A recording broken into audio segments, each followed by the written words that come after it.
Hi guys, this is the first footage of the Diary of the Entrepreneur. My name is Pavel Tashev and this guy next to me is... Frits de Roos.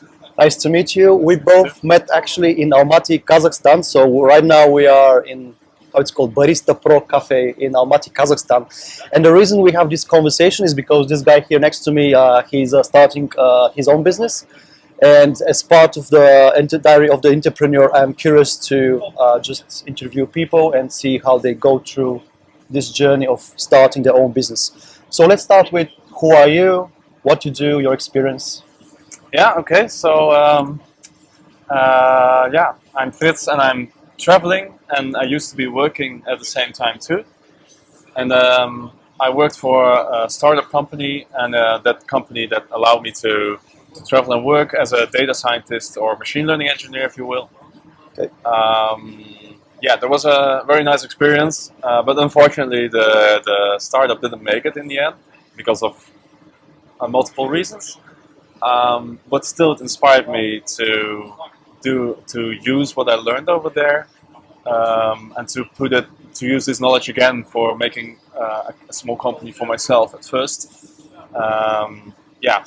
And now I'm thinking about how to start this whole company while traveling also. Maybe also interesting. In the Netherlands, I studied first philosophy and then artificial intelligence. I think both kind of help me. Artificial intelligence is more like the technical part, but philosophy is more like what I am doing, why am I doing it, and for what purpose also. That's an interesting one. What do you mean by philosophy? Because there are different fields in philosophy. What inspires you from philosophy? I think there's a distinction between what personally interests me and what is useful for the because I have, like, of course, all kinds of philosophical topics that I'm interested in, but specifically for business related things, I think philosophy can be very useful to really break down all the parts of your own motivation, of other people's motivations, of also societal impact, because that's also very important to me. And also, like, if the idea is consistent. When you study philosophy, the only thing that you're focusing on is adding critique to other ideas, actually, asking questions about it. And I think that's a useful skill for starting your own company as well. Can you give me an example? Sometimes when you see, especially also because I'm technically educated, you see entrepreneurs and they have lots of different ideas, but if you think about them thoroughly, then you see that there are actually contradictions in their ideas, or they are very vague. And if they're very vague, that you also have to ask more questions, like, what do you mean with it? And because of, you see different types of interpretations, by having this skill of being able to dive down into the different interpretations, I think you can have a clear conversation in the end. Okay, so philosophy helps you to, how to say, ask the right questions and get the right answers, if I can boil it down to that simple sentence. Actually, that's also what one of my teachers said, that philosophy is not about especially finding the answers, but primarily about asking the right questions. I think actually that's for everything. Yeah. So tell me more about the business you want to start, and then maybe we go back to philosophy. So we'll see. Sure. So what I was doing in the previous job is we try to make predictions for small businesses like restaurants, canteens, anything that sells food, actually. And because of this, I had to. We were only with 4 people, and my task was actually I got the data, and then I had to make a system that takes this data, transforms it into the right shape, adds other data sources also to it, like weather data, for example, and then you make predictions, and then the predictions in the end you have to send them back to another database. So now I got a lot of experience of how to make this whole system that is functional, but also manageable by only one person. So it has to be very efficient, but also you need to build some interfaces for yourselves. And when I was doing that, actually, I realized that you could actually, if you make this into a kind of platform, then you could use it for way more different purposes for all kinds of companies actually. So now my idea is to develop this idea more and to go to businesses that cannot afford a data scientist themselves, but want to make decisions based on data too. Maybe it's like about historical data, so you just need insights, or maybe it's also about predictions. And a future step would also maybe to get like automated triggers that send you like an advice of like, oh, this is sold out, maybe you should buy new, something like that. Okay, imagine I'm an idiot.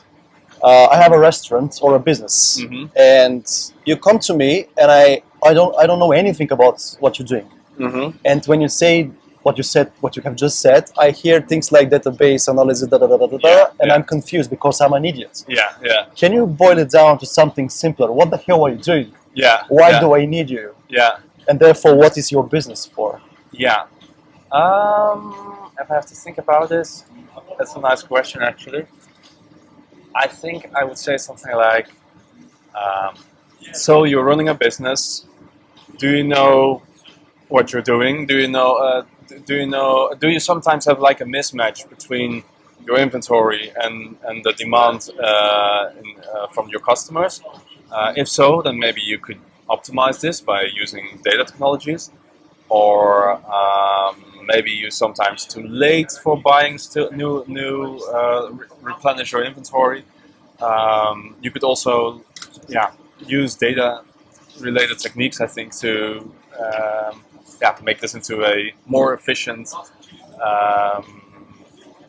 automated system that will help you in the end.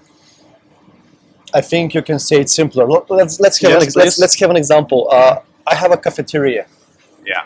I'm the guy who found my cafe 2 years ago.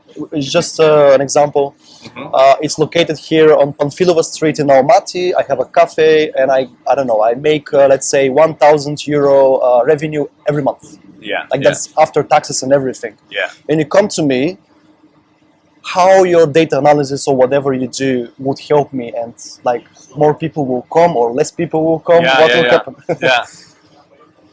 How do you integrate your? Is it a software actually? In the end, it is of course software. For now, I have. That's also a thing. I'm still developing the whole idea, so I'm still looking for what I should focus on. Will it be only just simple business insights, or do you want predictions? And if you want predictions, then what are these predictions actually for? So, do you want maybe to be prepared for a rainy day, like today is a bit rainy, and you maybe automatically prepare the same stuff every day? But if you know that on a rainy day people will not buy any ice cream, then you maybe shouldn't place them in front of the cafe, like, oh, we sell ice cream. Yeah, no one is interested today in ice cream. Maybe you should put the refrigerator somewhere else and put some nice coffee bags over there. I don't know. Okay. But such examples, I think, could help to make more money in the end for the business. So your system, based on the weather, for example, or other parameters, Mm-hmm. can help me to arrange my physical space so I can have higher revenue. Yeah. That's how I understand it. Yeah. It's kind of like, for example, Amazon years ago. It's a very famous example. They paid like a few $1 million to change the color of one of the buttons in the header, and it turned out that actually purple button brings more revenue. It's a simple example. Yeah. And they did that by doing A/B testing. Like half of the users see purple, another half sees, I don't know, yellow, for example. Yeah. And that thing you have just described is A/B testing, but for physical spaces. Yeah. Okay. Yeah, actually, that's a very nice way to describe it. Okay. I didn't think of this exact description myself because I was still in a looking, still exploring a bit. But this could be one of the useful things. I think another one could also be like the inventory management thing. That could also bring more efficiency to your company. But this is more like if you want to focus on sales, then this physical A/B testing could be very cool idea, I think. Yeah. So let's continue with example. You come to me and you have a software system and you need certain data from me so you can actually make this prediction and help me to rearrange my space. Yeah. You need some data, I guess, like some financial data from my terminal where people pay. Yeah. You need weather forecasts. You need, I don't know, what else can... Yeah. What is often, as from my experience, what I know is that it's very relevant also what kind of part of the year it is. If it's a holiday, is it maybe like a national celebration day or some religious celebration going on that can also have influence on your sales somehow. So yeah, I think those three, like the year pattern, the special days, and also the weather are very important in many places. Yeah. Okay. But it really depends on the business. Actually, now I'm thinking out of the box. I think because we have now AI, we can also install camera, which is your camera. Mm-hmm. Nobody pays for it. You install it, and you can use AI models to count people. How many people come? How many people go? You can actually use AI model to collect data without the owner of the cafe, me, doing anything. Yeah, yeah. Which is actually even easier for me. Yeah. Because you just, I'll install this camera. That's it. Yeah, That's all you need to agree on. Yeah, yeah. Plus financial data and weather forecast. Yeah, that could also be very interesting. I know that this camera thing could be a bit of a juridical challenge also, because it really depends on the country where you are, if you're even allowed to count the customers over there. But I think there's potential, and I think there are also like techniques like just you can put a sensor somewhere that counts how often the door is open and closed. You could also use that maybe as like a in-between variable that maybe as an indication of how many people are actually in your place. Yep. Yeah. I remember there is a software for how it's called, warehouses, where they keep items before they being delivered somewhere, and there are cameras inside. And for example, the camera recognizes, this pallet with this pile of things have been left there, and person A just go there and check it. Like there are already such kind of recognition systems. Yeah. Okay, so in essence, it's a software platform where I can log in, you collect some data, and based on this data, being that camera or financial data or any other type of data, you give some forecast. And I guess as a customer, I can create my own indicators, like I would like to track that data, this data, and so on. Yeah, I think that's because it's focused. My idea is mainly focused on businesses that don't have a big data science team themselves, for example. So I think part of the whole thing will be that every time you get a new customer, you have to talk to them, ask them what are your wishes, what are your issues, what are the things that you want to know more about, or what are your problems. And so I really think a core part of this whole idea is that you need at least a little bit of consultancy in the whole thing. Otherwise, you can just make something and give them all the options, but I think it's very easy to overwhelm your customers with all the options. So you have to filter it down a little bit, and I think the only way to do that is by just talk to them physically or somehow. Yeah, for sure. Like Airbnb, for example, when they started, you know that they had this problem with people publishing their apartments or whatever they have. But they used to post very low quality photos. And what they did, they literally went physically on every door's owner, and they knocked the door and they asked them, "May I come in and make very good photos? So you will actually earn more money because you will have higher quality photos." They did the whole process manual, like speaking with the customers initially. They don't do that anymore. No, But I get your point. It's like how it's called, work on things you can't scale. Like if you want to have 500 customers, you can't speak with all of them. No. But in the beginning, you have to. Yeah. And I think after doing it for a while, you can see like, this is in general what they need. This is the most popular parameter, for example. So I will offer them. Exactly. Always, Exactly. Yeah.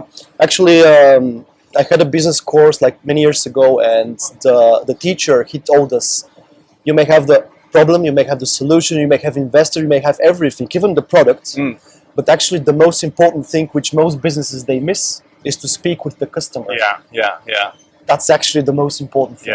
Yeah. And actually, you can start with that one first. Yeah, and actually it's also one of the most fun parts, I think, because then you can really see how wrong your ideas maybe are. I think then when you feel like, oh, my idea is completely mistaken, then you get creative, and then you get, I think, knowledge that your competitors will not have very soon if they try to start their own company themselves. Yes. Okay. So we have a problem, which is the cafe wants to increase the revenue, but they don't know how. You have the solution, the software. Yeah. How do you plan to proceed from now? Are you working on it already? Are you planning to contact with them or? Not yet. What I'm now doing is first I have also some friends involved, and we are now thinking about what is our first potential customer, and maybe just like a pilot that he doesn't have to pay for it at all, or she, but that you just can test something and feel what kind of problems you will run into in real life. And then at the same time, I try to prepare technically. So if they have some question and I know how I can quickly put this into the platform. So I need to do some programming myself. But for now, actually it's funny because last week I had this call with my friends, and they have. I'm from the Netherlands, and they know a cheese shop over there, and the guy over there, he already complained sometimes to them like, oh yeah, I should do some analysis. I do have Excel, I have some data, but I don't have time for it. Or yeah, in the end, the guy just wants to sell cheese, and he's a very social guy, so he's just mostly talking in the shop with people. But it would be very valuable for him to have insights, because not all cheese will be fresh forever. So he has to throw away a lot of cheese every day.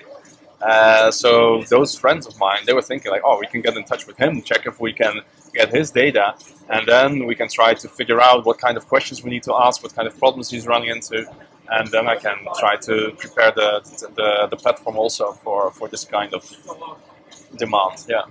Okay. Which brings us back to speak with the customer, find out what they need, and then deliver what they need actually. Yeah.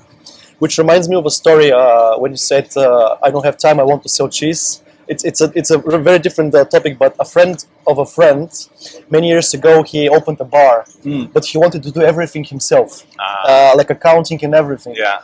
And 2 years later, he's staying in the room behind doing accounting, but the bar is not running. So it's a trap when you want to do everything. In the end, you do nothing. Yeah. So it's really good idea to help this guy, and he will do his job selling cheese. Yeah, and we can do his boring stuff, which is interesting for us, because for us we can generalize his problems to other people. So it's for us not just like administration of a cheese shop. Yeah.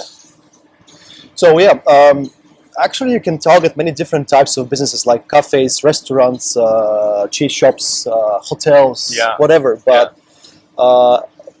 as we discussed even before this interview, it's a really good idea to start simple, like target only one type of business, because solving a problem of a hotel or a cafe are two completely different things. Yeah.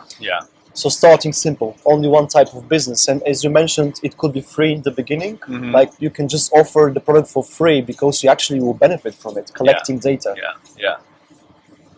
Yeah, I think that's a good start, and also like not trying to do everything at the same time, because then you overwhelm yourself like your bar friend.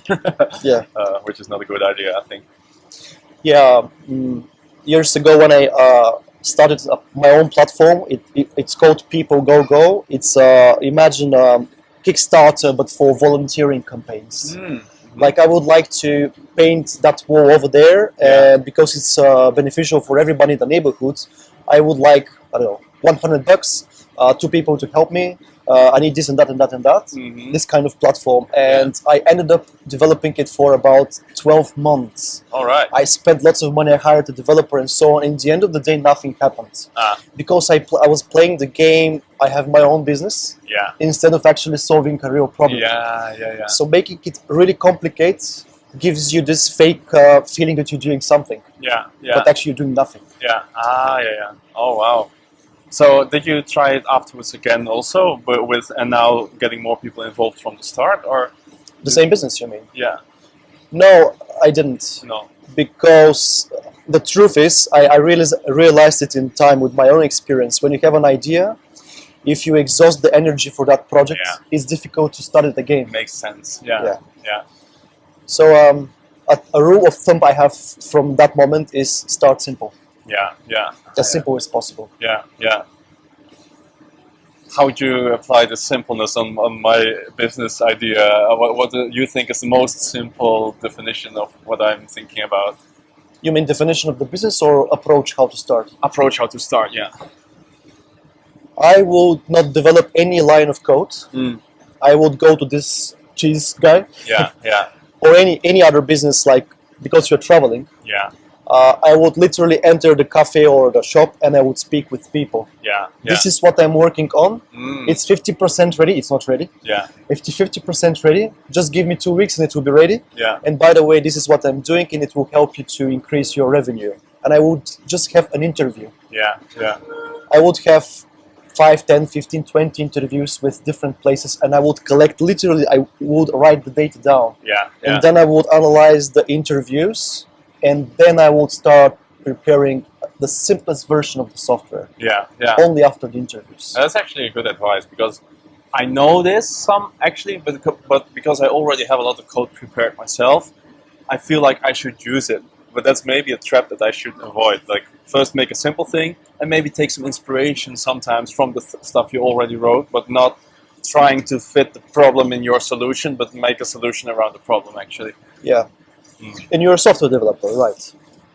Yeah, I started as data scientist, but now because I had to create a system also, learned to develop a bit myself as well. But I wouldn't consider myself as a full stack developer or anything. But yeah, But you're an engineer in one way or another. yeah, I Okay. can program. Yeah, The reason I ask is because as an engineer, you feel like you're doing something when you sit down in front of your laptop and Yeah. you do this. yeah, But actually, the entrepreneur doesn't do that. No. They close the laptop and they put it down yeah, and they go out. yeah, yeah, I don't remember the exact quote. It was of a famous entrepreneur. He said, "You don't solve problems in your office.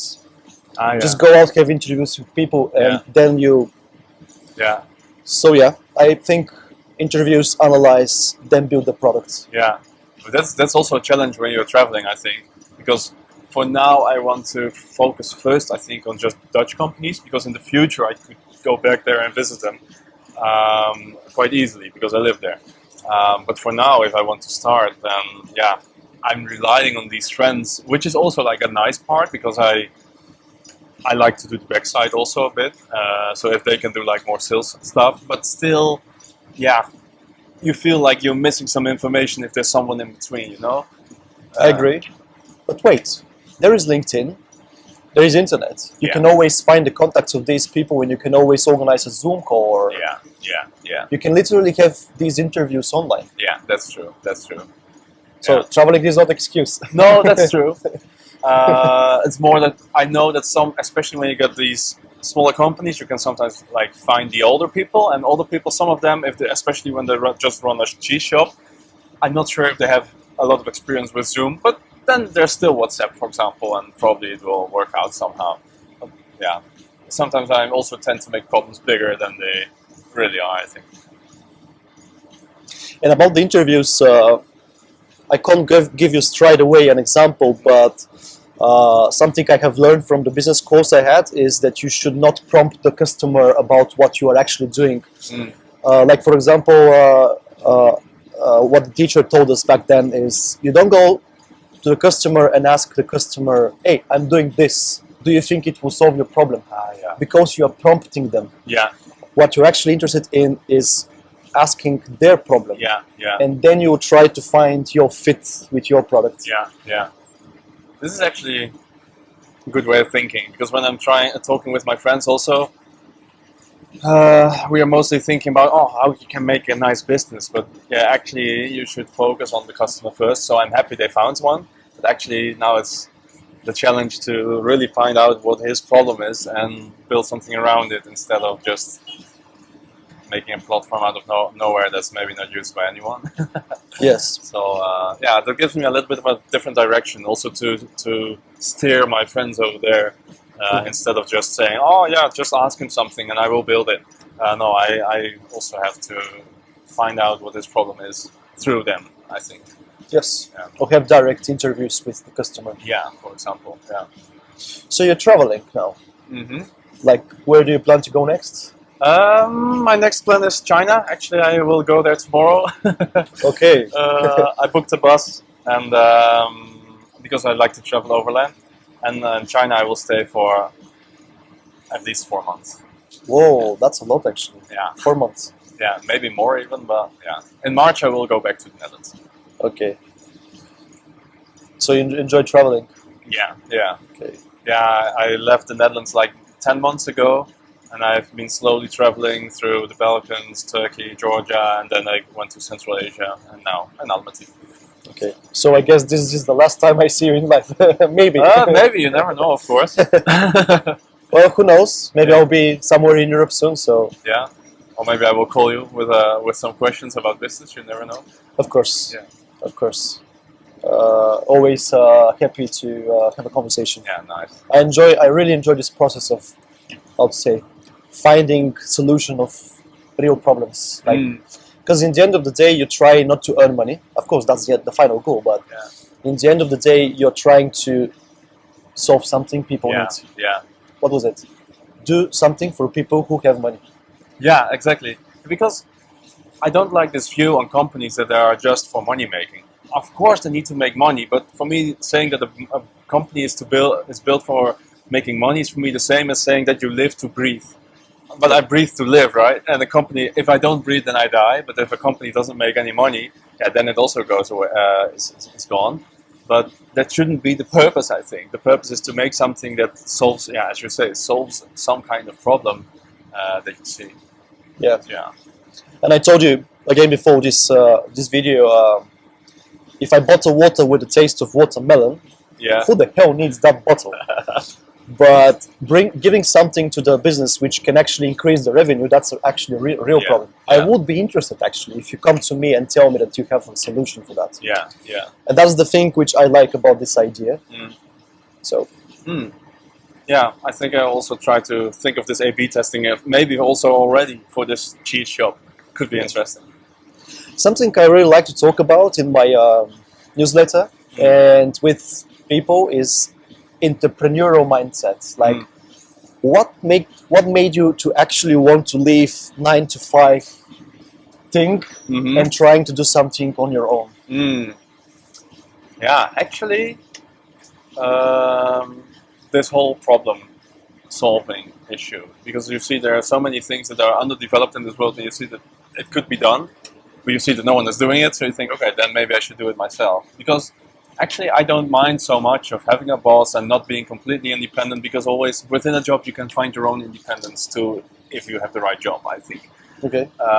But the nice thing about this entrepreneurship is that you can steer by yourself the whole thing, and really, if you feel that there's something wrong, that you can put all the resources in solving that issue.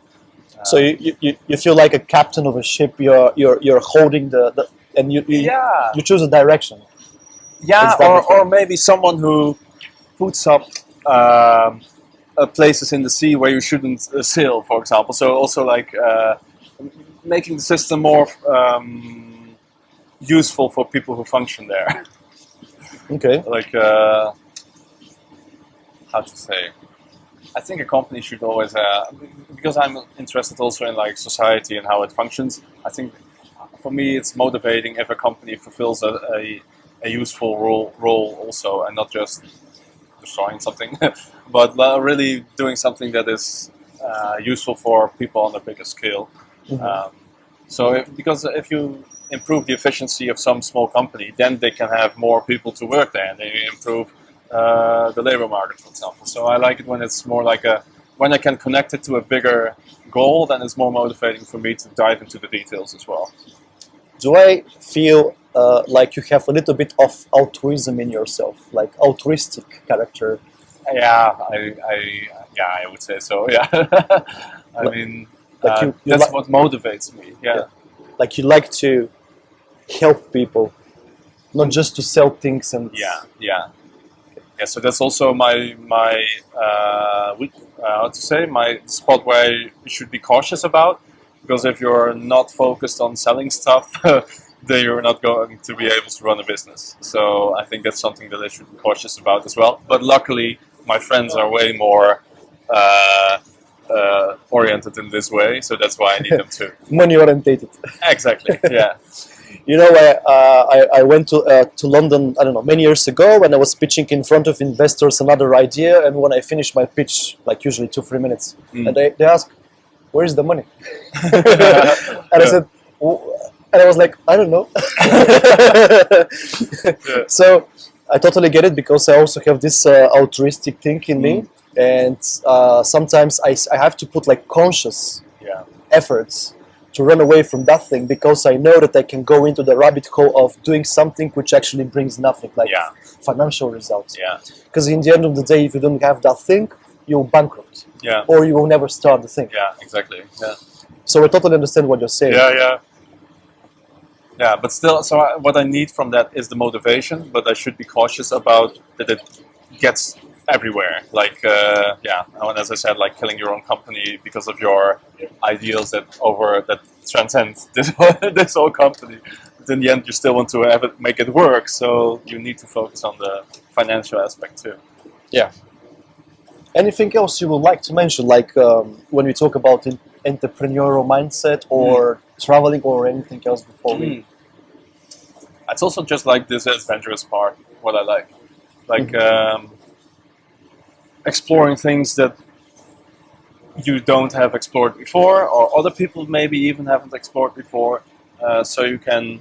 There's always some limit to push, and I think starting a company is always a new company will always get into some new limit. I think otherwise. If not, then the company will cease to exist very quickly because there's already someone else over there. So that makes it also exciting, and I like uncertainty in general. So I think that's also, what makes entrepreneurship interesting to me. Which reminds me of a friend of mine in Bulgaria.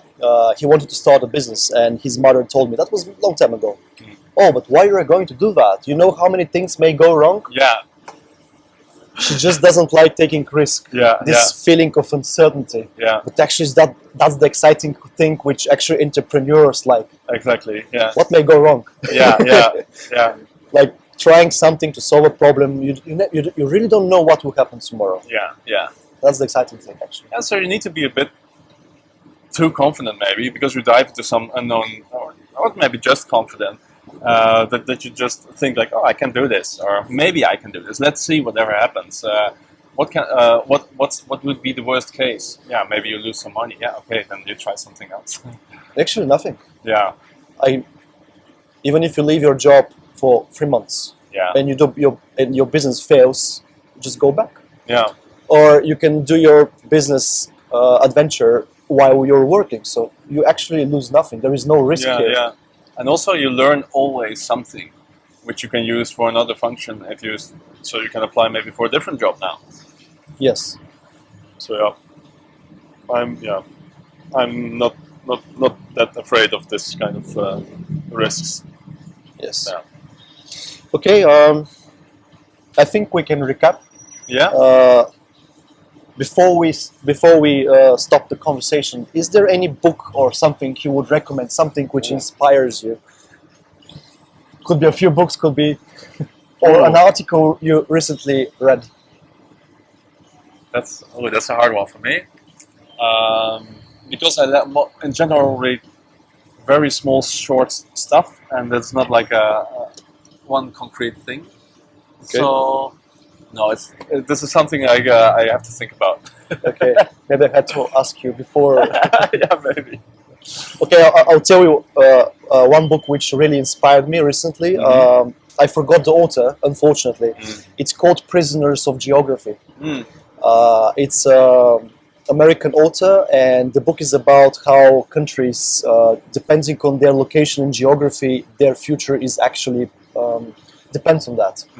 Like for example, because China is surrounded by mountains and so on, they have to have certain politic depending on this geography. Netherlands, for example, has a different geography. They have to do other things. And that also reflects how people live, how actually business develops mentality. Everything. It is really interesting book. I really would advise it because years ago I thought geography, it's so boring thing, but actually I think geography is one of the fundamental things you have to learn even as an entrepreneur. Because when I read that book, I realized, for example, about Kazakhstan. I realized after reading this book that actually Kazakhstan is a crucially important thing for Chinese survival. And in history? No, right now. All right, okay. Like right now, in the next 10, 20, 30 years, Kazakhstan will be like focus, maybe not number one, but very, very important thing for China. And a few months ago, actually, Xi Jinping, he came here and they signed a contract. Actually, that started like 2-3 years ago, not today, but they are accelerating the process of building factories here. I heard. Developing agricultural, how it's called, businesses here and so on. I'm not going to explain why, but geographically, China they want to put hand here, which is not good actually. But you can explain many things. Even from business point of view. So I really advise that book. Prisoners of Geography. I will look it up. Sounds interesting. Okay. All right. Thank you if you listened the whole interview. There'll be more, and see you later. Bye bye.